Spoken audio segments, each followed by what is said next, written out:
নবী বলছেন, আল্লাহ আমার উম্মত যদি জাহান্নামে থাকে আমি কিন্তু জান্নাতে যাব না।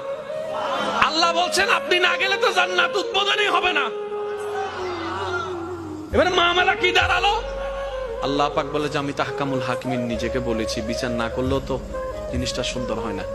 ও নবী একটা কাজ করেন, ওয়ালা সাউফা ইউতিকা রাব্বুকা ফাতারদাত, আমি কাউকে বলি নাই, আপনাকে না বলেছি। আমার সাল্লাল্লাহু আলাইহি রাহমাতাল লিল আলামিন কারো সম্পর্কে নাজিল করি নাই, আপনাকে দিয়েছি। ওয়ালাল আখিরাতু খায়রুল লাকা মিনাল উলা, কাউকে বলি নাই, আপনাকে বলেছি। আর আমি আল্লাহ ভালো করে জানি আপনি হচ্ছেন উম্মতের দরদী নবী।